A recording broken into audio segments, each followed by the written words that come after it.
नमस्कार, मैं हूं आलोक मेहता। एडिटर्स आई में आपका स्वागत है। हमारा अनुरोध है कि आप एडिटर्स आई देखें, लाइक करें, सब्सक्राइब करें, मित्रों को, ग्रुप्स को फॉरवर्ड करें और उनसे भी आग्रह करें कि वे भी सब्सक्राइब करें ताकि अधिकाधिक दर्शकों तक हमारी बात नियमित रूप से पहुंच सके। उनकी राय, आपकी राय कमेंट्स के रूप में हमको मिल सके, हमेशा उसका स्वागत है। चीन में प्रधानमंत्री नरेंद्र मोदी ने विश्व की राजनीति को एक नया मोड़ ला दिया। पहली बार है जब चीन और रूस और पूरा शंघाई सहयोग संगठन SCO, उस संगठन की बैठक में बाकायदा उसके वक्तव्य में स्पष्ट रूप से आतंकवाद के खिलाफ भारत की लड़ाई का समर्थन, पहलगाम में हुई आतंकवादी घटना की भर्त्सना, याद रखिए वहां पर कौन, पाकिस्तान भी उसका सदस्य, किस तरह से शहबाज शरीफ कैसे किनारे किया हुआ, पुतिन और नरेंद्र मोदी निकल करके जा रहे हैं, मार्च जैसे होता है उसमें वो खड़े हुए, उसको बुरी हालत में खड़े हुए एक लाइन में पंक्ति लगाए, उसकी तरफ देखा भी नहीं पुतिन साहब ने।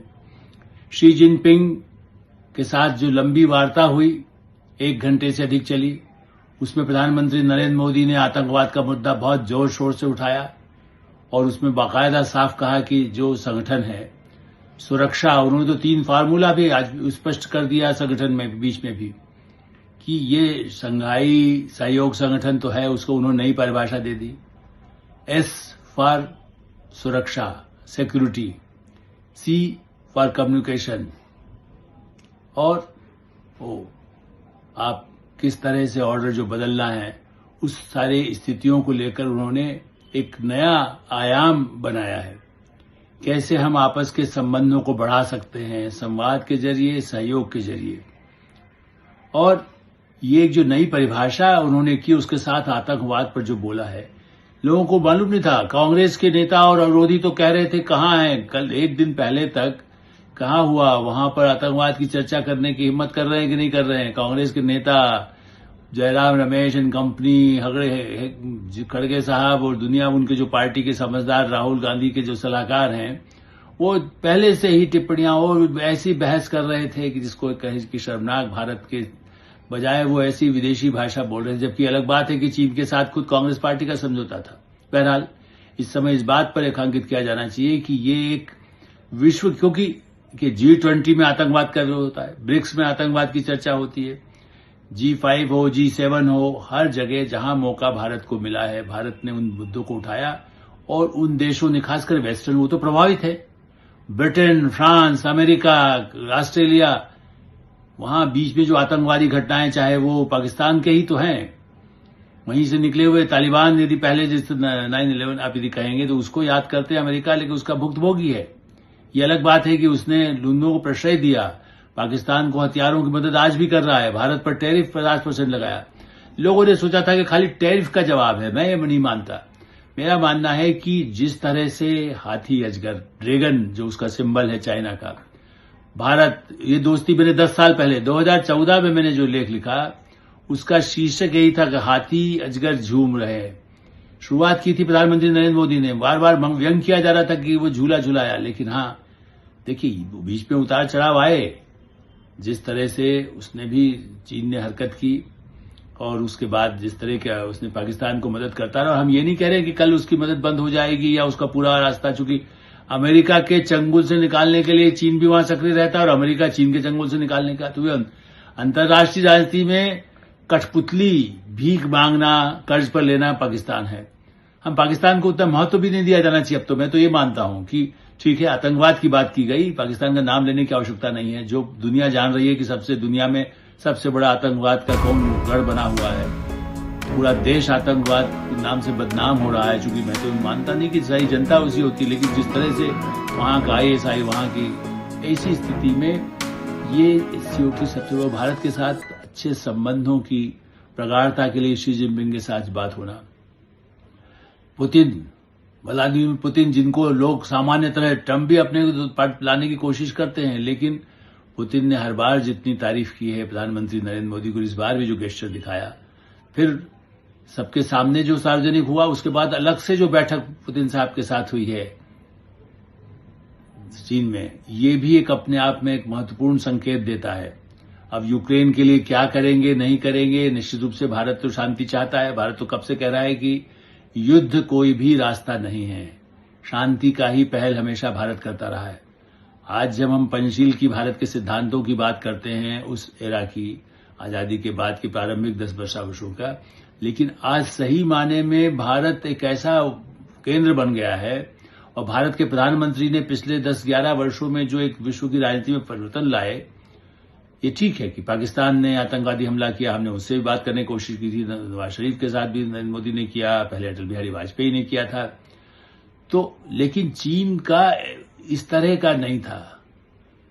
जिस तरह से घटना पहलगाम की हुई उसके बाद जो परिवर्तन हुआ है, उसे समझ में आ गया कि भारत के साथ संबंध रखना, टैरिफ के खिलाफ वर्ल्ड की लड़ाई है, उसके लिए तो ठीक है, संगठन में सब लोग, चाहे वो ईरान हो, चाहे सेंट्रल एशिया के देश हों, या ब्रिक्स में भी जिस तरह से समर्थन मिला है, या जापान है, चीन और जापान के बीच टकराव रहे हैं, दक्षिण कोरिया और उसके भी रहे हैं, लेकिन आज की स्थिति में ये सारे देश भारत की तरफ देख रहे हैं, भारत के साथ सहयोग चाहते हैं। यूरोपियन यूनियन के साथ भारत का एग्रीमेंट जो वर्षों से लटका पड़ा था, वो होने जा रहा है। उनके सारे लोग आकर के भारत में आए, जिस तरह से मोदी मिले, और उसको अंतिम रूप दिया जा रहा है। ब्रिटेन से 10-15 वर्षों से चर्चा चल रही है, लेबर पार्टी की सरकार में भी परस्पर समान हित वाले जो समझौता व्यापार का होता है, इक्वल लेवल का, उस तरह के समान अधिकार वाला, समान आयात निर्यात की स्थिति में रखने वाला वो समझौता हुआ। अमेरिका जरूर टैरिफ लगाकर 25% कहा, 50% कहा, भारत को रूस के साथ आप तेल मत लीजिए, रूस को वहां से दुनिया को मत बेचिए, ये क्यों कर रहे हैं?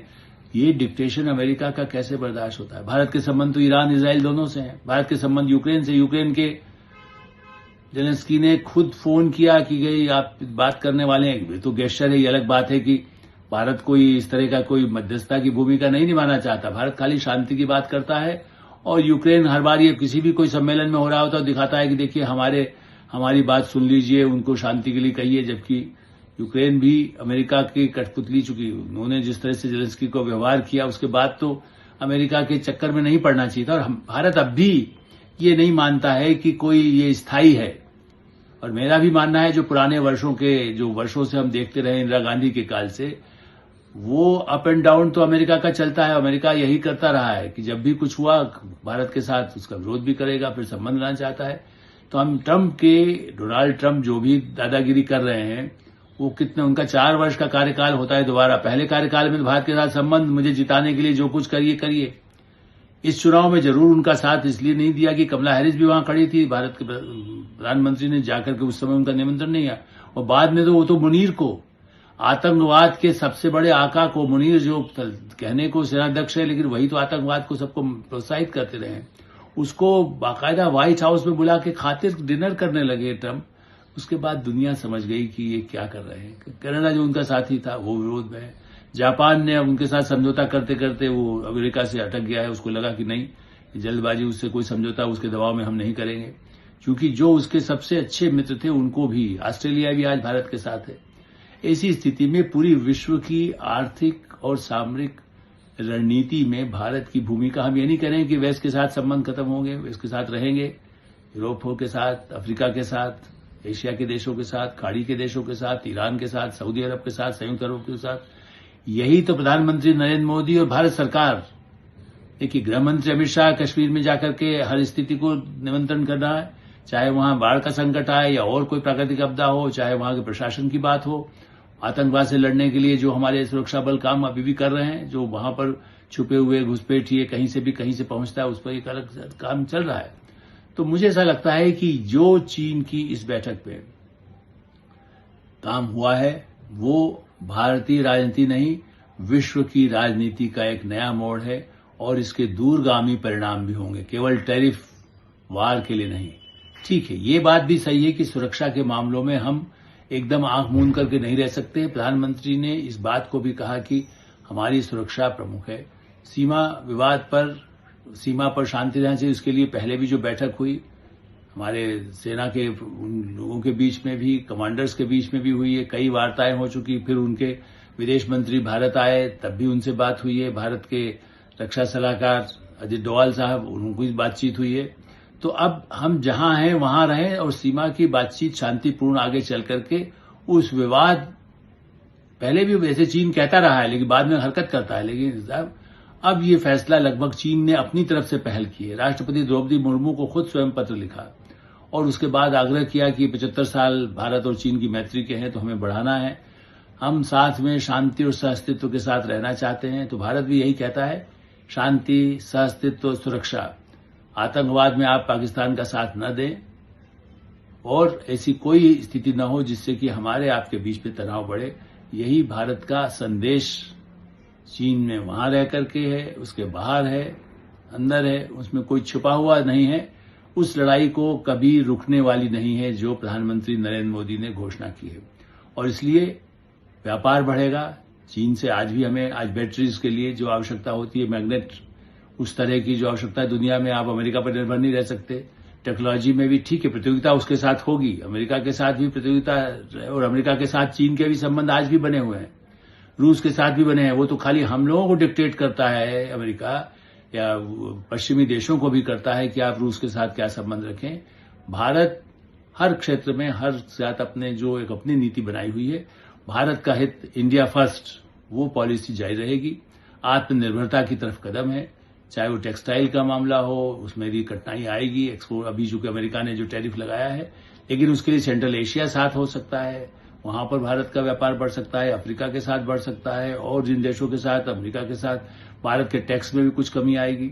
तो उससे अपने आप में भारत ने जहां टेक्सटाइल इंडस्ट्री को झटका लगा है, लेकिन उनमें भी आत्मविश्वास है कि नहीं हम कर सकेंगे।